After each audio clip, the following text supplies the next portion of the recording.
بسم الله الرحمن الرحيم. ألف لام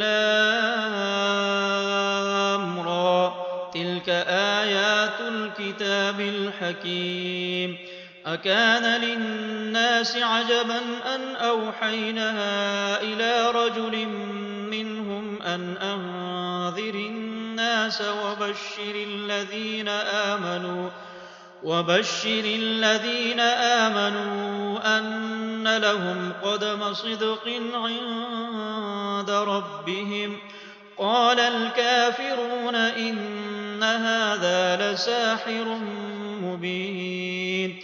إن ربكم الله الذي خلق السماوات والأرض في 6 أيام ثم استوى على العرش يدبر الأمر. ما من شفيع إلا من بعد إذنه. ذلكم الله ربكم فاعبدوه أفلا تذكرون.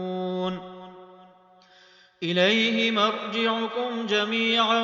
وعد الله حقا. إنه يبدأ الخلق ثم يعيده ليجزي الذين آمنوا وعملوا الصالحات بالقسط،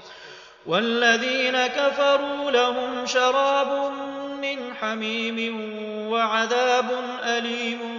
بما كانوا يكفرون. هو الذي جعل الشمس ضياء والقمر نورا وقدره منازل لتعلموا عدد السنين والحساب. ما خلق الله ذلك إلا بالحق يفصل الآيات لقوم يعلمون. إن في اختلاف الليل والنهار وما خلق الله في السماوات والأرض لآيات لقوم يتقون. إن الذين لا يرجون لقاءنا ورضوا بالحياة الدنيا واطمأنوا بها والذين هم عن آياتنا غافلون أولئك مأواهم النار بما كانوا يكسبون. إن الذين آمنوا وعملوا الصالحات يهديهم ربهم بإيمانهم تجري من تحتهم الأنهار في جنات النعيم. دعواهم فيها سبحانك اللهم وتحيتهم فيها سلام وآخر دعواهم أن الحمد لله رب العالمين. ولو يعجل الله للناس الشر استعجالهم بالخير لقضي إليهم أجلهم فنذر الذين لا يرجون لقاءنا في طغيانهم يعمهون. وإذا مس الإنسان الضر دعانا لجنبه أو قاعدا أو قائما فلما كشفنا عنه ضره مر كأن لم يدعنا إلى ضر مسه.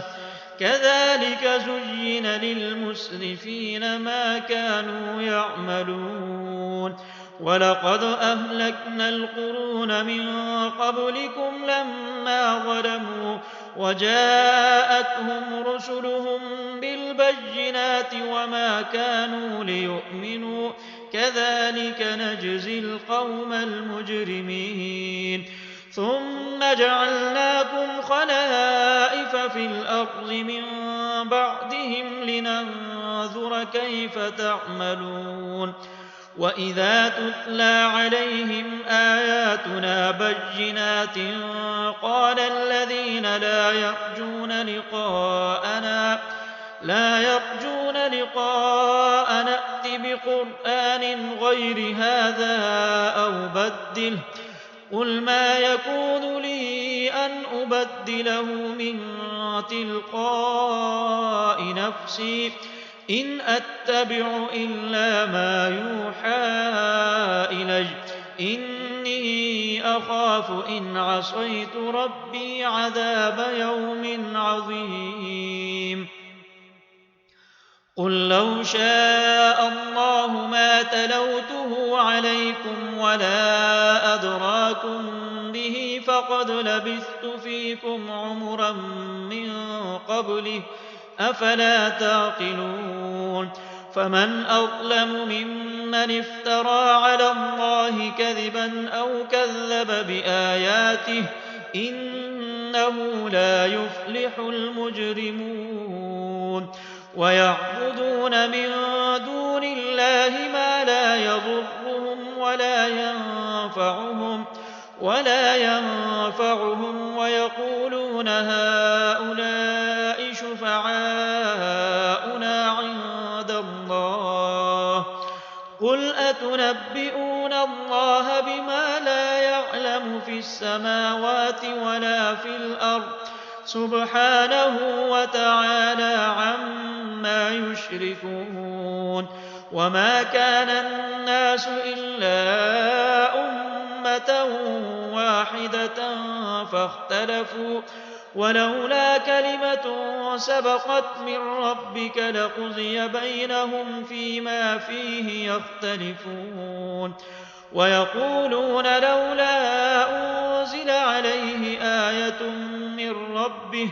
فقل إنما الغيب لله فانتظروا إني معكم من المنتظرين وإذا أذقنا الناس رحمة من بعد ضراء مستهم إذا لهم مكر في آياتنا قل الله أسرع مكرا إن رسلنا يكتبون ما تمكرون هو الذي يسيركم في البر والبحر حتى إذا كنتم في الفلك وجرين بهم بريح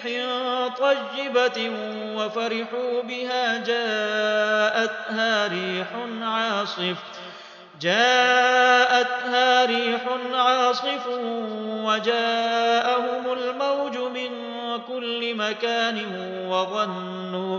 وظنوا أنهم أحيط بهم دعوا الله مخلصين له الدين لئن أنجيتنا من هذه لنكونن من الشاكرين فلما أنجاهم إذا هم يبغون في الأرض بغير الحق يا أيها الناس إنما بغيكم على أنفسكم متاع الحياة الدنيا ثم إلينا مرجعكم فننبئكم بما كنتم تعملون إنما مثل الحياة الدنيا كماء أنزلناه من السماء فاختلط به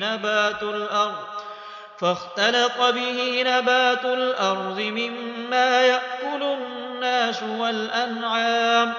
حتى إذا أخذت الأرض زخرفها وزينت وظن أهلها أنهم قادرون عليها أتاها أمرنا ليلا أو نهارا فجعلناها حصيدا كأن لم تغن بالأمس كذلك نفصل الآيات لقوم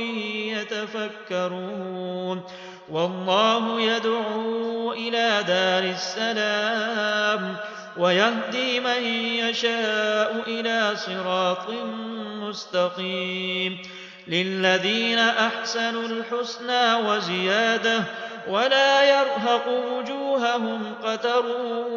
ولا ذلة أولئك أصحاب الجنة هم فيها خالدون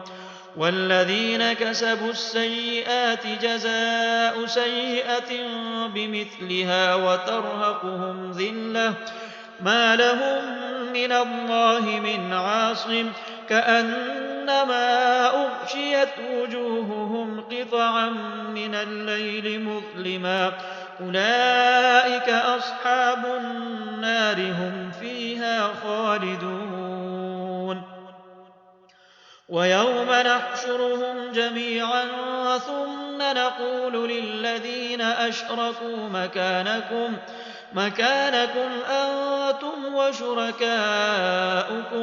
فزيلنا بينهم وقال شركاؤهم ما كنتم إيانا تعبدون فكفى بالله شهيدا بيننا وبينكم إن كنا عن عبادتكم لغافلين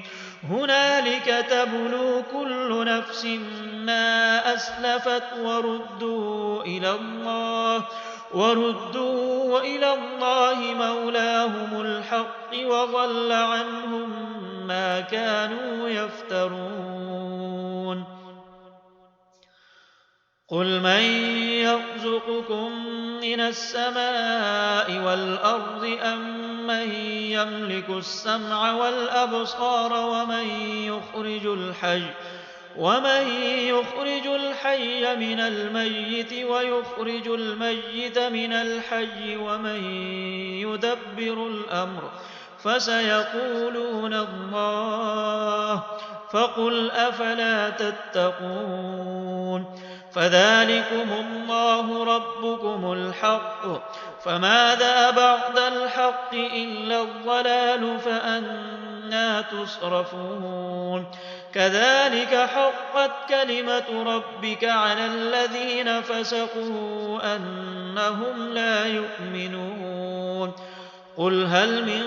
شركائكم من يبدأ الخلق ثم يعيده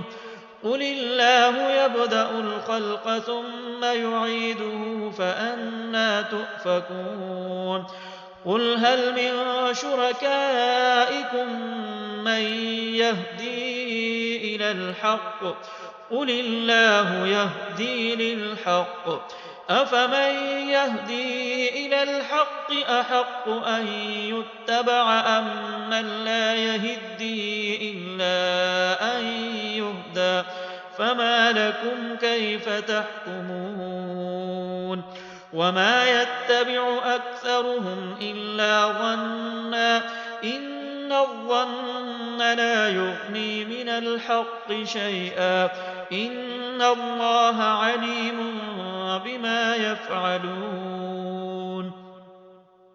وما كان هذا القرآن أن يفترى من دون الله ولكن تصديق الذي بين يديه وتفصيل الكتاب لا ريب فيه من رب العالمين أم يقولون افتراه قل فأتوا بسورة مثله وادعوا من استطعتم من دون الله إن كنتم صادقين بل كذبوا بما لم يحيطوا بعلمه ولما يأتهم تأويله كذلك كذب الذين من قبلهم فانظر كيف كان عاقبة الظالمين ومنهم من يؤمن به ومنهم من لا يؤمن به وربك أعلم بالمفسدين وإن كذبوك فقل لي عملي ولكم عملكم أنتم بريئون مما أعمل وأنا بريء مما تعملون ومنهم من يستمعون إليك أفأنت تسمع الصم ولو كانوا لا يعقلون ومنهم من ينظر إليك أفأنت تهدي العمي ولو كانوا لا يبصرون إن الله لا يظلم الناس شيئا ولكن الناس أنفسهم يظلمون ويوم يحشرهم كأن لم يلبثوا إلا ساعة من النهار يتعارفون بينهم قد خسر الذين كذبوا بلقاء الله وما كانوا مهتدين وإما نرينك بعض الذي نعدهم أو نتوفينك فإلينا مرجعهم ثم الله شهيد على ما يفعلون ولكل أمة رسول فإذا جاء رسولهم قضي بينهم بالقسط وهم لا يظلمون ويقولون متى هذا الوعد إن كنتم صادقين قل لا أملك لنفسي ضرا ولا نفعا إلا ما شاء الله لكل أمة أجل إذا جاء أجلهم فلا يستأخرون ساعة ولا يستقدمون قل أرأيتم إن أتاكم عذابه بياتا أو نهارا ماذا يستعجل منه المجرمون أثم إذا ما وقع آمنتم به الآن وقد كنتم به تستعجلون ثم قيل للذين ظلموا ذوقوا عذاب الخلد هل تجزون إلا بما كنتم تكسبون ويستنبئونك أحق هو قل إي وربي إنه لحق وما أنتم بمعجزين ولو أن لكل نفس ظلمت ما في الأرض لافتدت به وأسروا الندامة لما رأوا العذاب وقضي بينهم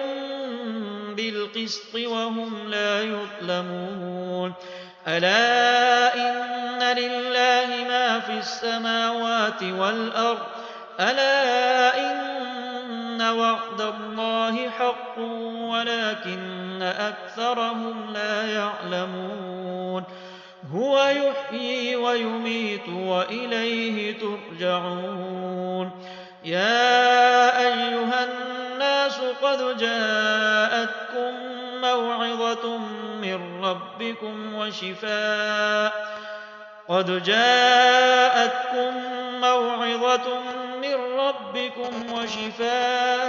لما في الصدور وهدى ورحمة للمؤمنين قل بفضل الله وبرحمته فبذلك فليفرحوا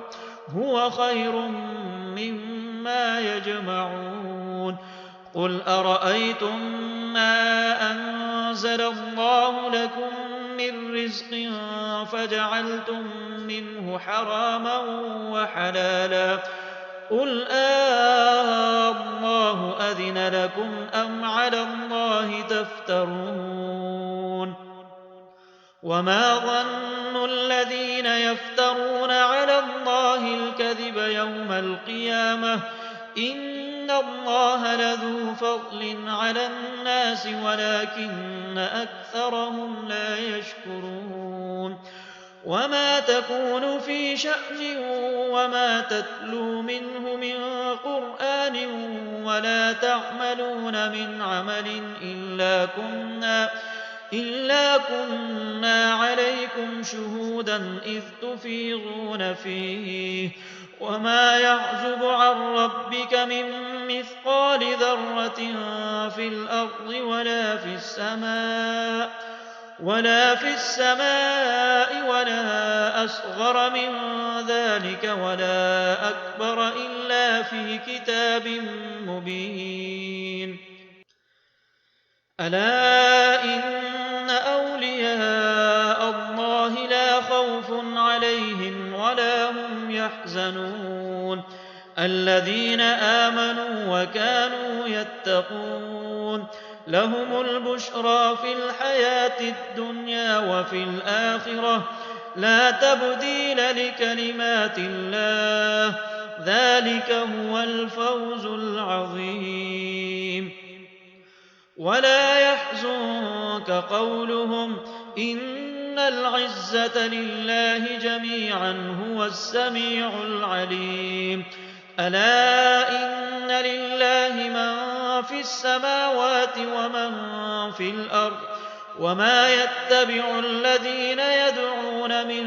دون الله شركاء إن يتبعون إلا الظن وإن هم إلا يخرصون هو الذي جعل لكم الليل لتسكنوا فيه والنهار مبصرا إن في ذلك لآيات لقوم يسمعون قالوا اتخذ الله ولدا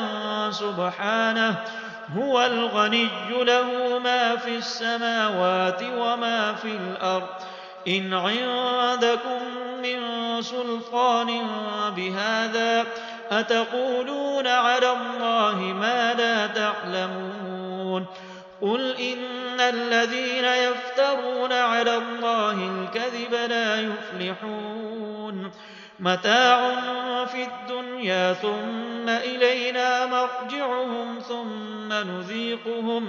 ثم نذيقهم العذاب الشديد بما كانوا يكفرون واتل عليهم نبأ نوح إذ قال لقومه يا قوم إن كان كبر عليكم مقامي وتذكيري بآيات الله فعلى الله توكلت فأجمعوا أمركم وشركاءكم ثم لا يكن أمركم عليكم غمة ثم قضوا إلي ولا تنظرون فإن توليتم فما سألتكم من أجر إن أجري إلا على الله وأمرت أن أكون من المسلمين فكذبوه فنجيناه ومن معه في الفلك وجعلناهم خلائف وأغرقنا الذين كذبوا بآياتنا فانظر كيف كان عاقبة المنذرين ثم بعثنا من بعده رسلا إلى قومهم فجاءوهم بالبينات فما كانوا ليؤمنوا بما كذبوا به من قبل كذلك نطبع على قلوب المعتدين ثم بعثنا من بعدهم موسى وهارون إلى فرعون وملئه بآياتنا فاستكبروا وكانوا قوما مجرمين فلما جاءهم الحق من عندنا قالوا إن هذا لسحر مبين قال موسى أتقولون للحق لما جاءكم أسحر هذا ولا يفلح الساحرون قالوا أجئتنا لتلفتنا عما وجدنا عليه آباءنا وتكون لكما الكبرياء في الأرض وما نحن لكما بمؤمنين وقال فرعون ائتوني بكل ساحر عليم فلما جاء السحرة قال لهم موسى ألقوا ما أنتم ملقون فلما ألقوا قال موسى ما جئتم به السحر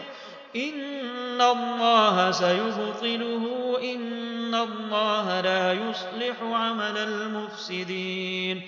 ويحق الله الحق بكلماته ولو كره المجرمون فما آمن لموسى إلا ذرية من قومه على خوف من فرعون وملئهم أن يفتنهم وإن فرعون لعال في الأرض وإنه لمن المسرفين وقال موسى يا قوم إن كنتم آمنتم بالله فعليه توكلوا إن كنتم مسلمين فقالوا على الله توكلنا ربنا لا تجعلنا فتنة للقوم الظالمين ونجنا برحمتك من القوم الكافرين وأوحينا إلى موسى وأخيه أن تبوأ لقومكما بمصر بيوتا واجعلوا بيوتكم قبلة وأقيموا الصلاة وبشر المؤمنين وقال موسى ربنا إنك آتيت فرعون وملأه زينة وأموالا في الحياة الدنيا ربنا ليضلوا عن سبيلك ربنا اطمس على أموالهم واشدد على قلوبهم فلا يؤمنوا حتى يروا العذاب الأليم قال قد أجيبت دعوتكما فاستقيما ولا تتبعان